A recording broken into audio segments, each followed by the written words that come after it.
Well, friends, a bit of a British history for you, because I know you're so eager to talk about British history. In 1845, a British Royal Navy officer and actually really prestige Arctic explorer named Sir John Franklin set out on an expedition with 129 sailors, actually all of them split between two enormous steel and steam-powered boats, ships really. And they kind of set out on a journey to go chart and map out the Northwest Passage, which is the kind of the strip of water that kind of goes from the Atlantic Ocean over the northern side of Canada, and then kind of through kind of the edge of the Arctic Circle, and then over to Alaska. And so there in Europe, they wanted to discover and map out this route. That way, it could really be groundbreaking for all the importing and exporting of that region of the world, if they could find a way to easily get over to what would have been the other side of the world for them.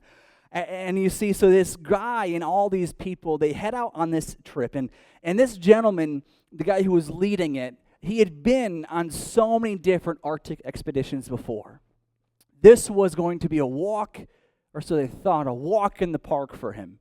He and all these men, they gathered all their supplies, they gathered all their equipment, they even tripled or quadrupled all their food and weapons and all the things just in case. This was a very important mission. It had to be a success, and they wanted to make sure it would be guaranteed. And so everyone, when May of 1845, these two ships head out into the ocean, they know for a fact that this is going to be a world-breaking expedition, and it is going to be one of the great things that happens. And they know for a matter of fact that nothing will go wrong. Well, in May of that year, they leave, and both boats and all 130 sailors, explorers, vanish and are never seen or heard from again. It actually wasn't until 1857, 12 years later, where more explorers had gone to that region, where they finally began to find some of the remains and wreckage from the boats. But even none of it was enough to kind of get a picture of what on earth happened. More years go by, and kind of on the eve of the 20th anniversary of the expedition, the world-famous English painter, Edwin Henry Landseer, who is well known for his oil paintings of various animals from all over the world, he paints this picture that depicts the expedition. And you see, he calls it "Man proposes, God disposes." He actually names the painting of a kind of a phrase from a German theologian named Thomas A. Kempis, who wrote a book called The Imitation of Christ, and he writes all throughout the book about all these different things of spiritual growth and all these elements. But one thing he highlights is in Proverbs chapter 19, he speaks on this verse, and he says, "Many are the plans in a person's heart, but it is the Lord's purpose that prevails." You see, what they thought was going to be a certain success, without a doubt a complete guarantee success, ended up being a very costly and complete total failure. And so upon the anniversary of that expedition, the artist paints that picture, quoting again, "What man proposes, God disposes." The only thing that we can be certain of in life is how nothing is certain. It's one of the facts that we as human beings, we try to rival against, we try to overcome, we try to fight or kind of maneuver or outsmart.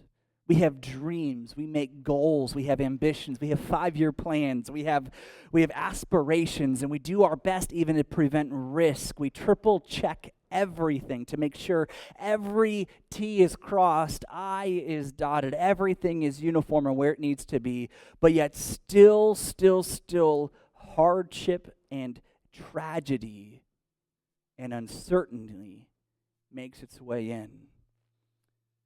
We are people who live about our life every single day, but then all of a sudden it's like we come home and we thought it was a normal Wednesday, but then all of a sudden our spouse is gone, or perhaps a secret life that they have comes to the surface, and it seems like everything that we had falls apart.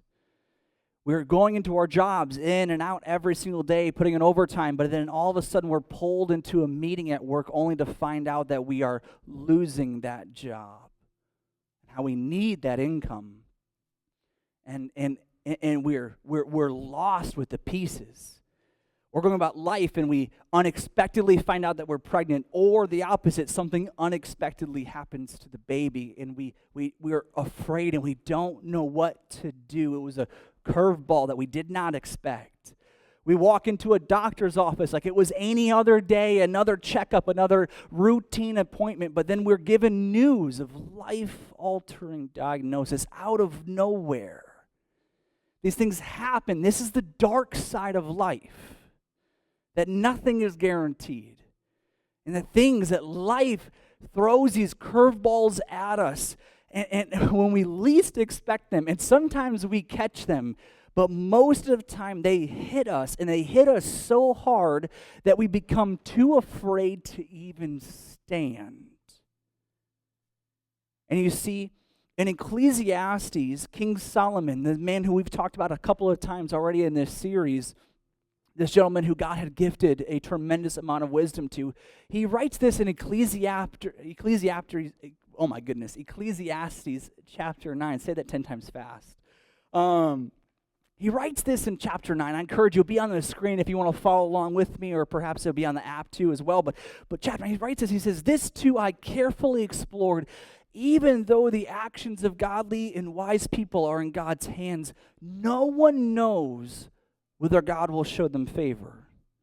The same destiny ultimately awaits everyone, whether righteous or wicked, good or bad, ceremonially clean or unclean, religious or irreligious.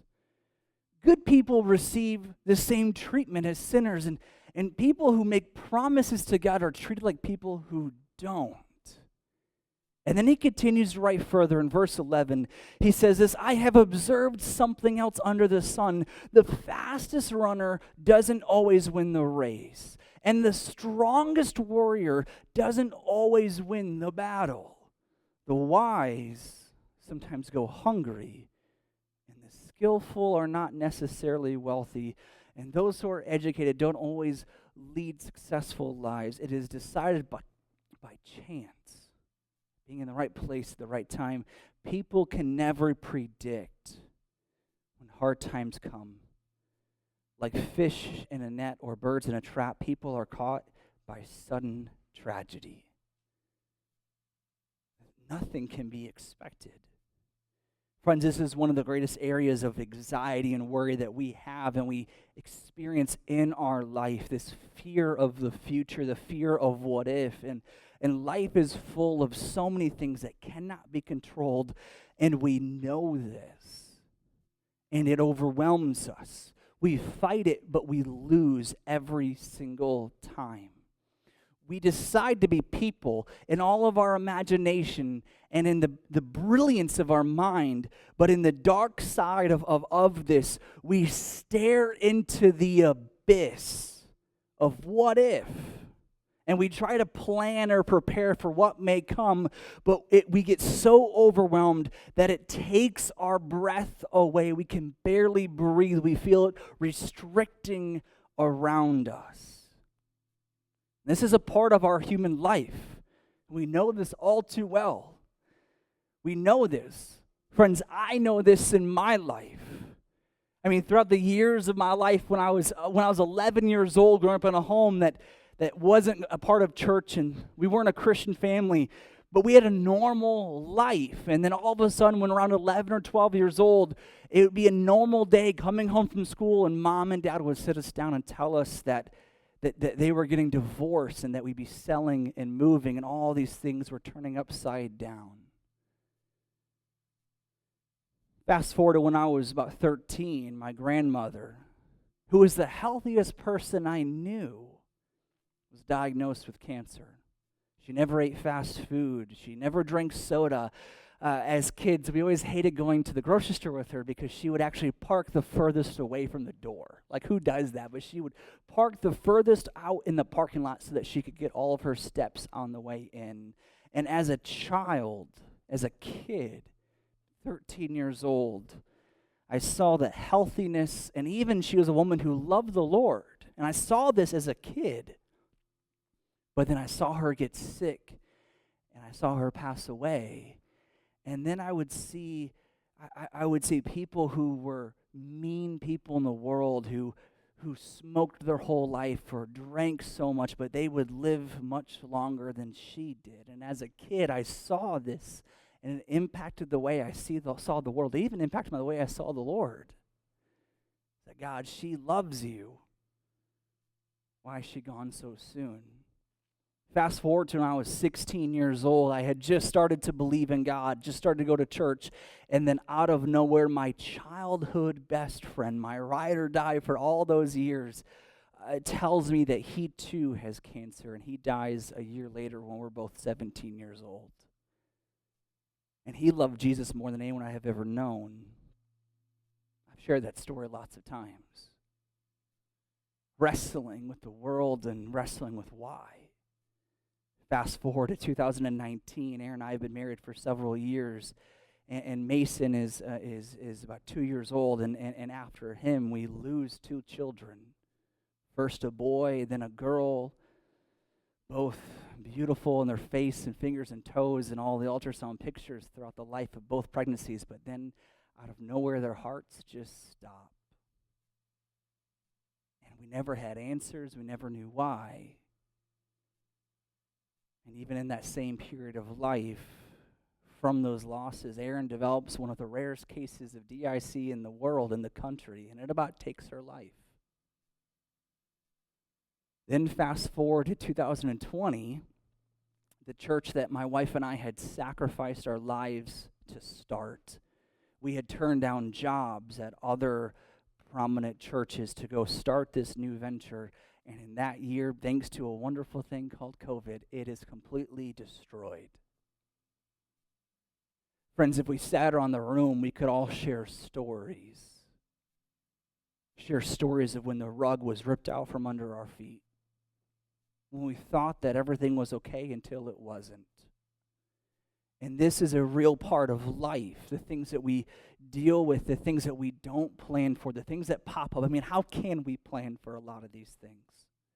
And even now with where we are, even as people who are trying to love Jesus and follow the Lord, we still find ourselves in this season of life. We still have these overwhelming questions of what if? What if the market takes a nosedive right as we're trying to retire? What if we get sick again? What if the person we are dating breaks up with us? What if we never find someone to spend the rest of our life with? What if I don't like the program that I'm about to start in college or the new job I'm about to take? What if I don't get the job or don't get into the program at all? What if our friends move away? What if our kids grow up and they leave and don't talk to us anymore? What if our kids who are adults now make the wrong decisions and ruin and hurt their lives? The list is endless. What if after what if, all of which are our attempt to understand and plan for and prepare for a future we know nothing about, but we're trying to be defensive. And we stare into the abyss of the unknown, and it is terrifying, and it consumes us. And so what do we do? What do we do about the things of our life that we know are uncertain? What do we do about these what ifs? What do we do about all the things that we cannot control?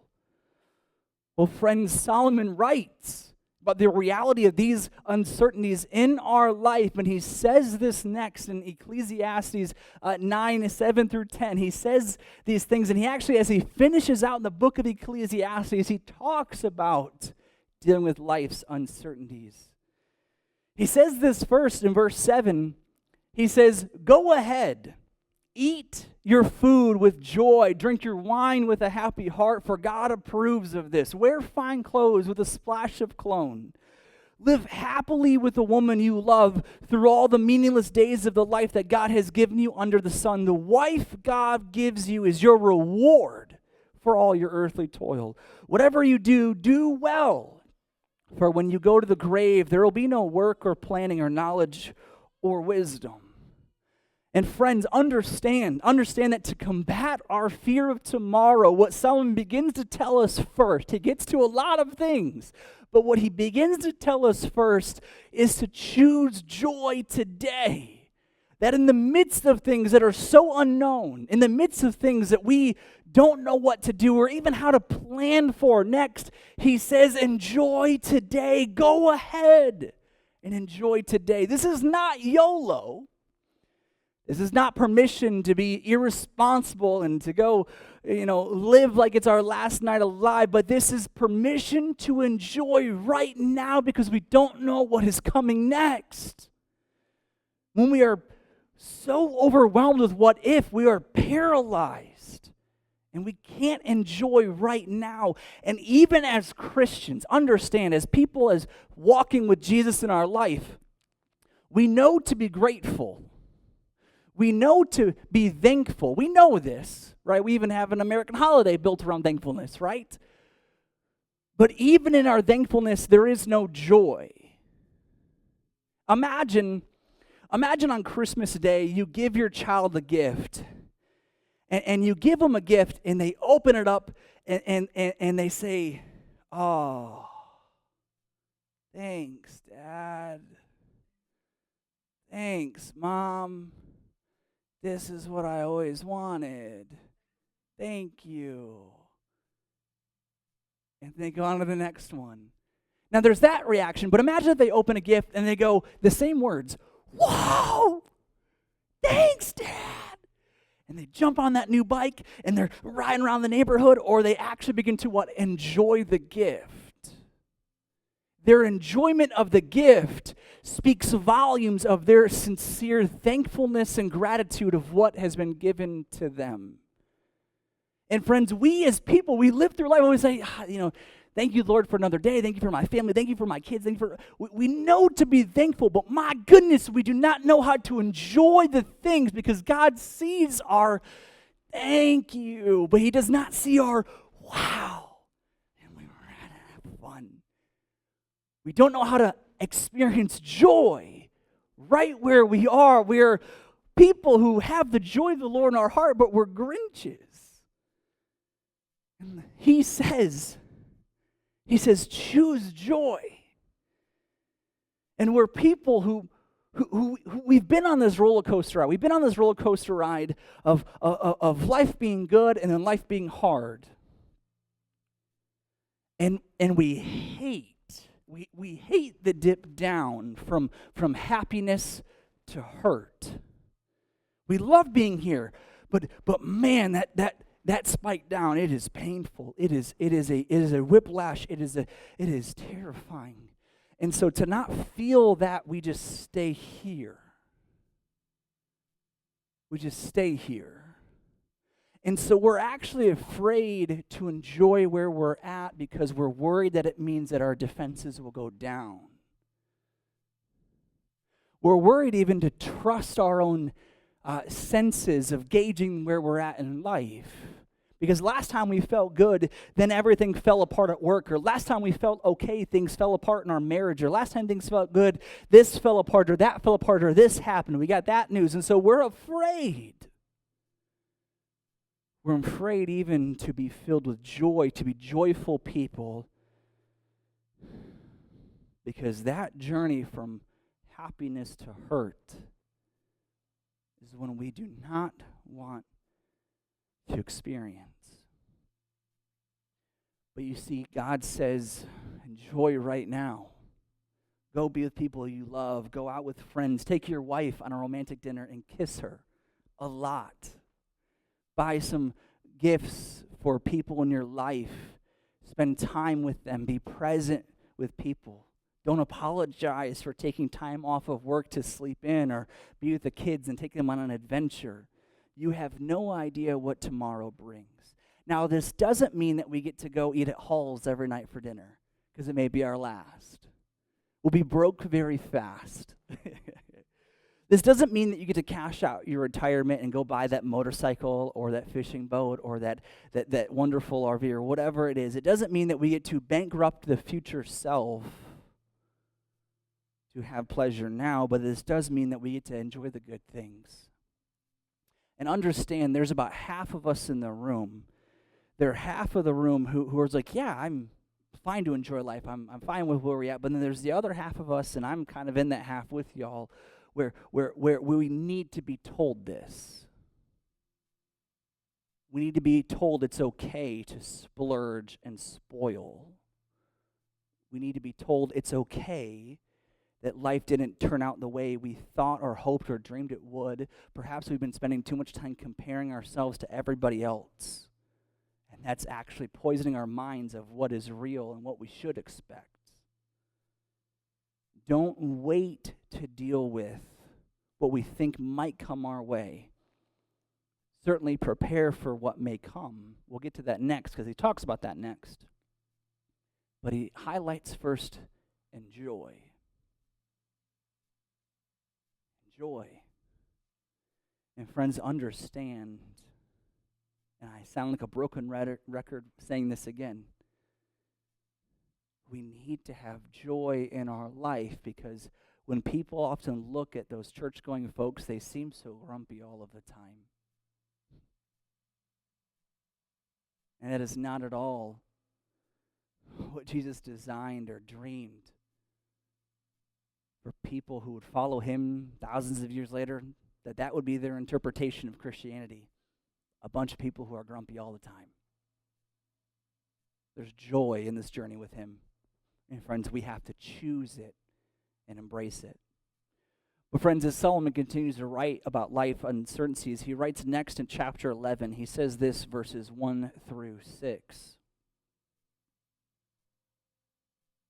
He writes this, he says, "Send your grain across the seas, and in time profits will flow back to you. But divide up your investments among many places, for you don't know what risks might lie ahead. When clouds are heavy, the rain comes down. Whether a tree falls north or south, it stays where it lands.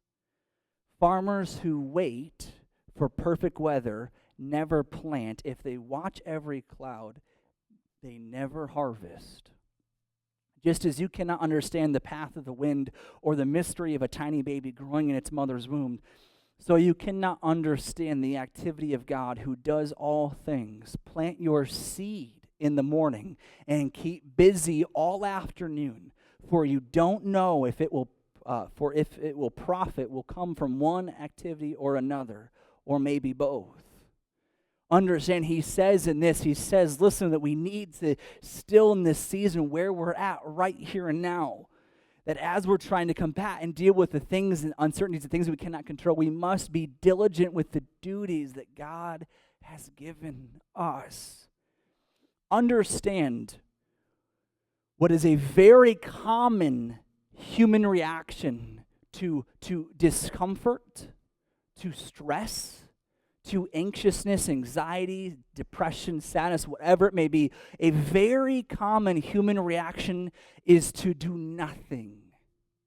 When life begins to get out of control or something happens that is out of our hands, our typical response to everything that we can do is to try to gain control. And when there's nothing that we can fix in the moment, the only thing we can control is us. And so our natural reaction is to do nothing.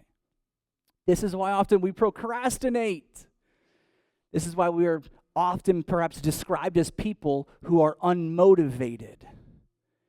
Because our last move to make when life is spinning around us, our only move to make is to stand still, because that we can control. And if we are people who come from a childhood or come from a past where things have spiraled out of control, we are people, listen, we are people who try not to rock the boat of the present, and we try just to do nothing. And understand, we fail to realize that by doing nothing, we are creating for ourselves the very problem of which we are afraid. But at least then, if we paint this picture of a boogeyman that we're afraid of and we actually contribute to his existence, then we have the satisfaction of being right. I knew that job wasn't going to work out. Oh, you didn't maneuver. Oh, I knew that girl wasn't going to talk to me again. Oh, I knew this wasn't going to happen. I knew this was going to happen.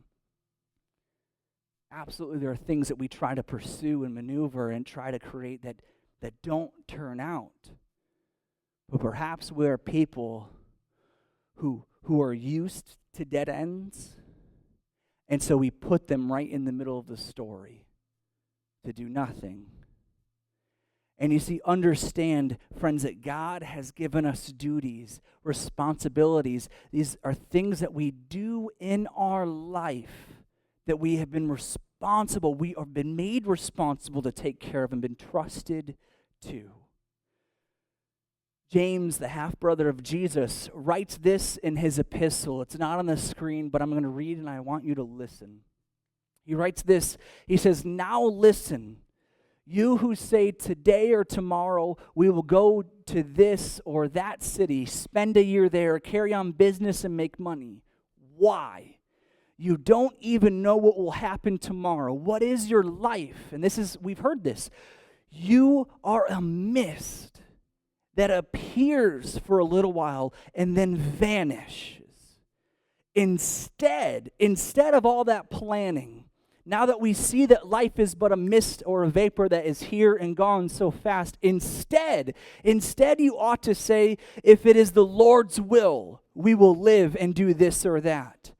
As it is, you boast in your arrogant schemes. All such boasting is evil. If anyone then knows the good they ought to do and doesn't do it, it is sin for them. Understand that those moments of you choosing to do nothing, when the Lord is tugging you further into something, it is sin.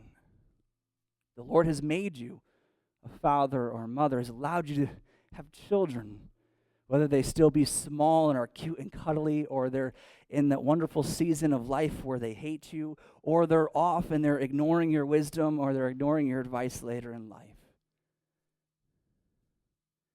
The Lord has allowed you to be a husband or a wife. The Lord has given you life, breath in your lungs. He has given you a mind, abilities, gifts, talents, skills, all these things with our body to perceive the world, to be humans in it, and add value to the world. The Lord has brought us into existence right here and now. Not sometime in the past and not sometime in the future, here today.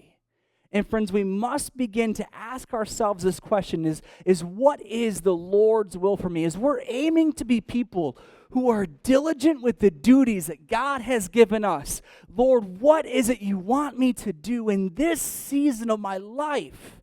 Not will as a wish for what he wants to give you, but will as what he wants you to be, who he wants you to be. Because life is but a vapor. It goes by so fast.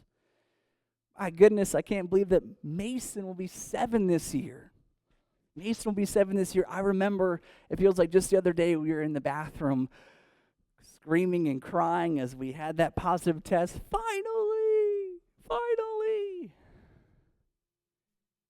But friends, life and time pass us by, and we are so easily tempted to check out, to lay down some sort of self-sacrifice on the altar of something when it's not what the Lord called us to.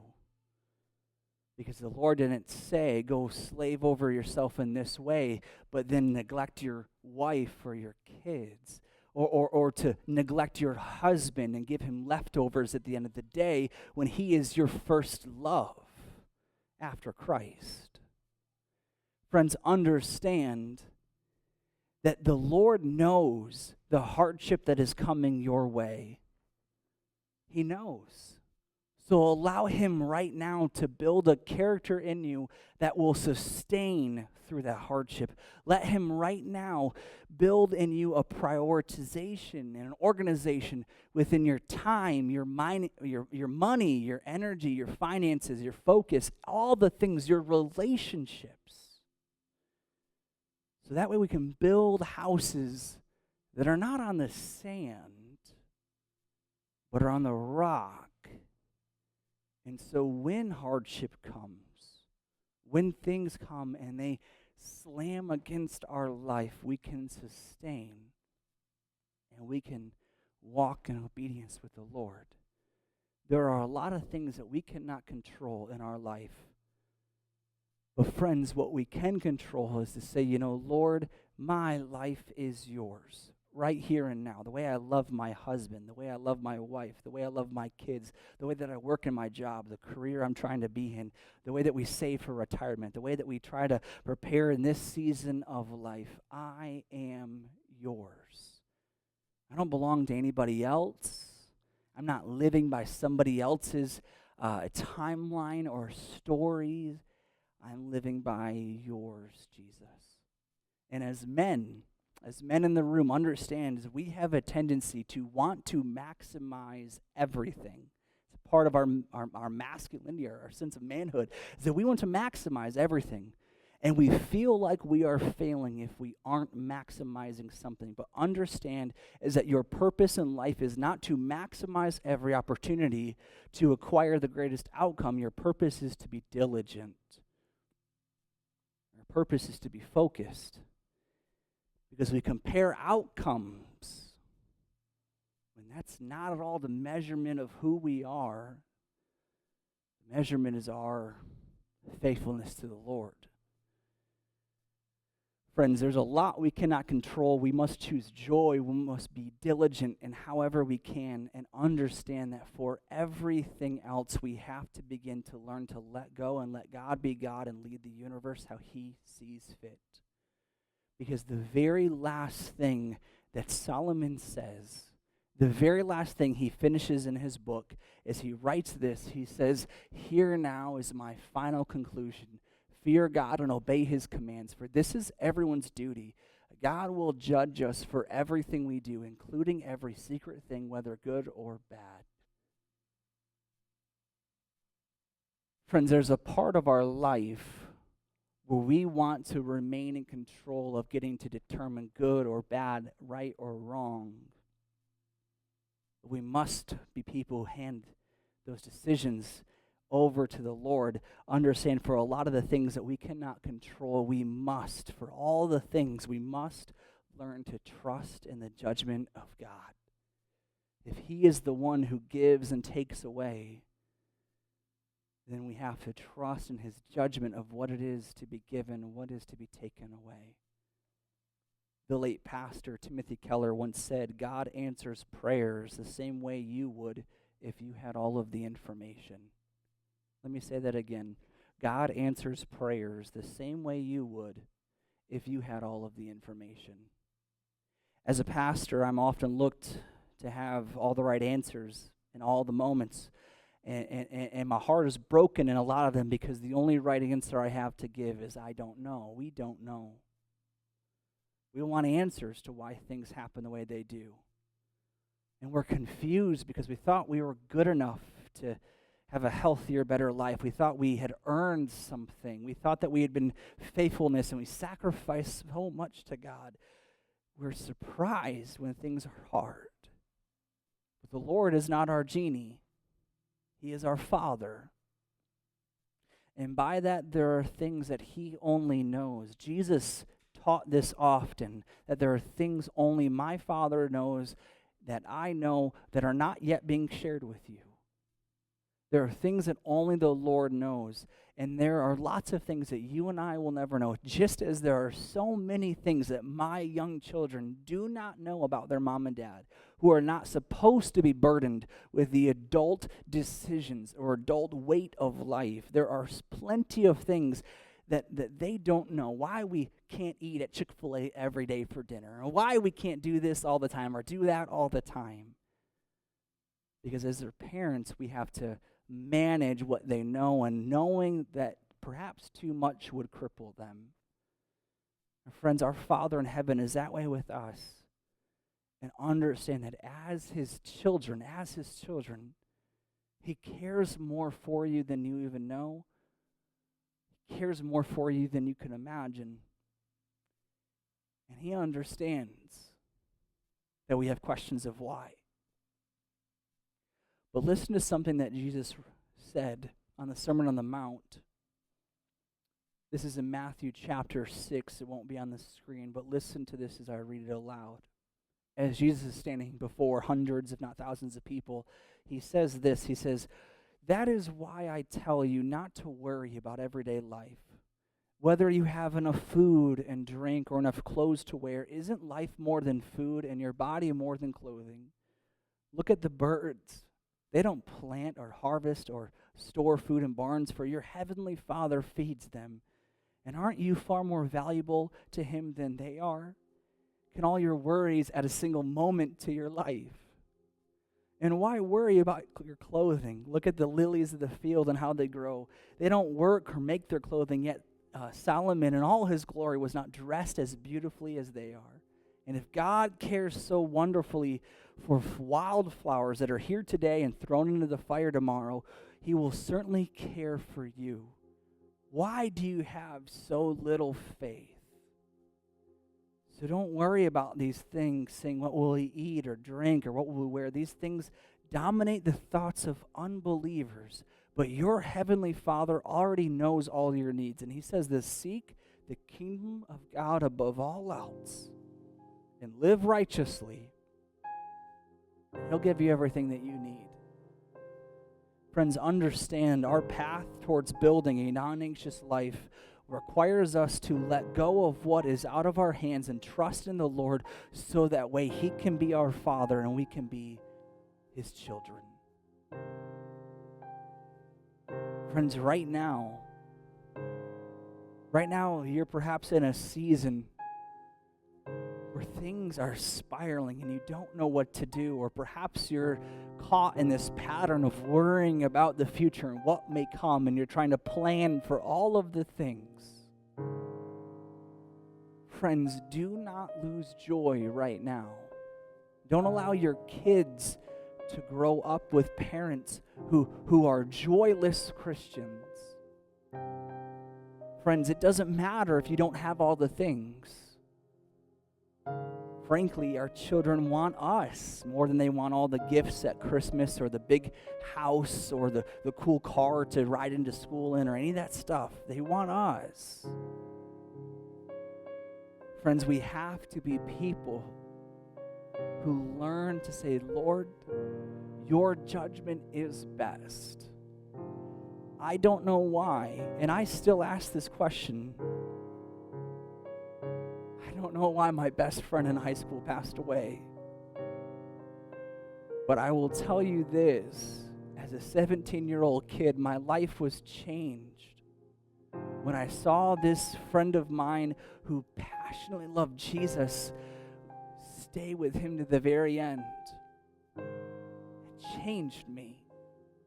It made me the man I am today, and my love for the Lord. It brought me a beautiful, amazing wife in the life that we have. I don't know why. I believe the world would be a better place if he was here, if the other friends or people that we have lost are here. But I trust in the judgment of the Lord that he knows. And yes, we live in a broken world that is clouded with sin. Yes, we live in death and destruction. All these things are so real, and there's a life after this that is so much better. And yes, Jesus will one day return and change all of this. Yes, all of that is true. But why? Friends, it is hard to hand things over and say, Lord, I'm okay with not knowing why. Because what matters more than knowing why is knowing that you are on the throne. Knowing that you see me and you see this, and that you care about it. Friends, that is our amazing Heavenly Father.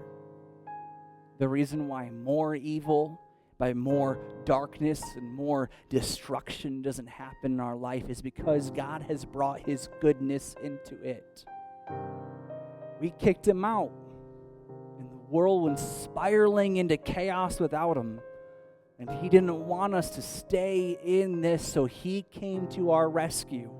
And we are still in the midst of waiting for His next promise of returning and changing everything. But friends, may we be people who cling to hope as found in Jesus. Can we stand together and pray and sing this last song?